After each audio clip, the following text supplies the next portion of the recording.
আসসালামু আলাইকুম প্রিয় বন্ধুরা, আপনারা সবাই কেমন আছেন? আজকে দেখুন কতগুলো আলু, পেঁয়াজ আর রসুন ছিলে ধুয়ে পরিষ্কার পানিতে রেখে নিয়ে চলে এসেছি আপনাদের মাঝে। আমি কিন্তু আলুগুলোকে কুচি কুচি করে নিয়েছি, সেটা আর দেখাইনি, কারণ আলু কুচি আমরা সবাই করতে জানি। পেঁয়াজ কুচি, রসুন কুচি এগুলো কমপ্লিট দেখালাম না। এবার আমি আলু কুচিগুলো দিয়ে একটা টেস্টি রান্না তৈরি করব। তার জন্য আমি কড়াইটাকে ধুয়ে চুলার উপর দিয়ে দিয়েছিলাম, পানি ছিল ওটা ফেলে দিলাম। এরপর কড়াই গরম হওয়ার পরে আমি এর মধ্যে দিয়ে দিলাম সাদা সয়াবিন তেল, যেটা খাবার তেল বলা হয়। তেলটাকে খুব ভালো করে গরম করে নিতে হবে, যেহেতু কড়াইটা একদম ভিজা ছিল, সেটার মধ্যে আমি তেল দিয়েছি, তাই তেলটা ফুটে ওঠার সম্ভাবনা থাকে। যাই হোক, তেল গরম হওয়ার পর আমি দিয়ে দিয়েছি পেঁয়াজ, দিয়ে দিয়েছি গরম মশলা। ঠিক আছে, আমি কিন্তু তেজপাতাও দিয়েছি। তেজপাতাটা আর মশলাটা যখন ভেজা লাল লাল হয়ে গেছে, ভাজা হয়েছে, তার মধ্যে দিয়ে দিচ্ছি আদা রসুন বাটা। আমি 2 চামচ আদা রসুন বাটা দিয়েছি, 2 চা চামচ আর কি। এবার একটু নাড়াচাড়া দিয়ে দিয়ে দিচ্ছি 2 চামচ মরিচের গুঁড়ো। যেহেতু আমি বেশি আলু নিয়েছি, তাই জন্য আমার ঝালটা একটু বেশি প্রয়োজন হবে, তাই জন্য 2 চা চামচ আমি মরিচের গুঁড়ো দিয়েছি।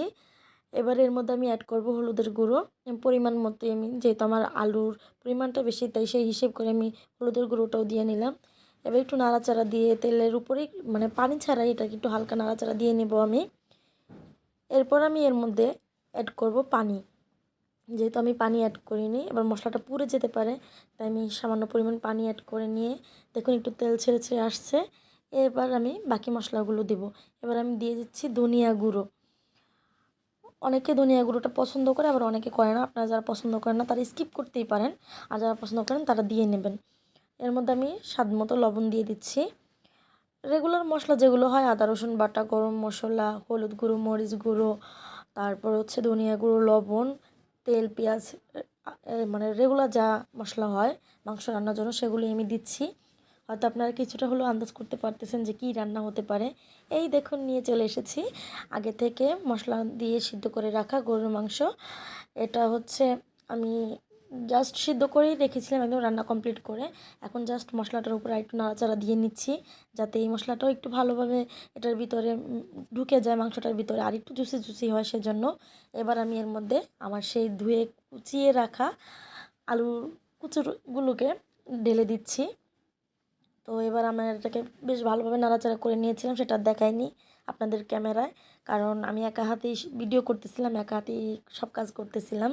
স্ট্যান্ডটা সেট করা হয়নি আমার কাজের ব্যস্ততার জন্য।